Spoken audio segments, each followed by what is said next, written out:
സാന്ത്വനത്തിൻ്റെ നാളത്തെ എപ്പിസോഡിൻ്റെ പ്രമോ റിവ്യൂയിലേക്ക് എല്ലാവർക്കും സ്വാഗതം.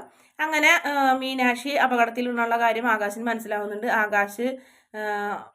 ആകാശിനെ പിടിച്ച് പോലീസുകാരൻ്റെ വേഷം കെട്ടി അയാളും പോകും. മീനാക്ഷിനെ കീഴ്പ്പെടുത്താൻ വേണ്ടി മിഥുൻ ശ്രമിക്കുന്നുണ്ട്. പക്ഷേ എങ്ങനെയോ മീനാക്ഷി രക്ഷപ്പെടുന്നുണ്ട്. അയാളെ തള്ളി മാറ്റി വാതിൽ തുറന്ന് പുറത്തേക്ക് ഓടുന്നുണ്ട്.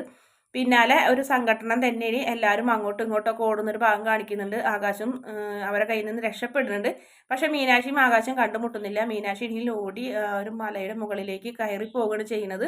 ആകാശ് ഓടി മീനാക്ഷിയുടെ പേരും പറഞ്ഞ് വിളിച്ച് കരഞ്ഞ് നടക്കുമ്പോൾ ആരും മുന്നിൽ വരുന്നുണ്ട്. എന്ത് പറ്റിയെന്ന് വെച്ചപ്പോൾ ഞങ്ങളൊരു ചതിയിൽപ്പെട്ടു, മീനാക്ഷി അപകടത്തിൽ നിറപ്പ്. ചേട്ടൻ എന്താ പറയുന്നത്, ചേട്ടത്തി അപകടത്തിൽ ഒന്ന് ചോദിക്കുന്നു. അതേടാ ഇങ്ങനെ ഒരു സംഭവം ഉണ്ടായിന്ന് പറയുന്നുണ്ട്. അങ്ങനെ അവർ രണ്ടുപേരും കൂടെ മീനാക്ഷിനെ അന്വേഷിച്ച് നടക്കുന്നുണ്ട്. ആ സമയത്ത് മീനാക്ഷി സമനില തെറ്റിയ പോലെ പേടിച്ച് അലറി മുകളിലേക്ക് തന്നെ ഒരുപാട് മുകളിലേക്ക് കയറി ഒരു മരത്തിൻ്റെ മറവിൽ ഇങ്ങനെ മറഞ്ഞു നിന്നുകഴിഞ്ഞിട്ട് മിഥുനും കൂട്ടുകാരനും വരുന്നത് നോക്കി ഇങ്ങനെ പേടിയോടെ നിൽക്കുന്നതാണ് വീഡിയോയിൽ കാണിച്ചിട്ടുള്ളത്. വീഡിയോ ഇഷ്ടപ്പെടുകയാണെങ്കിൽ ചാനൽ ഒന്ന് സബ്സ്ക്രൈബ് ചെയ്ത് സപ്പോർട്ട് ചെയ്യണേ.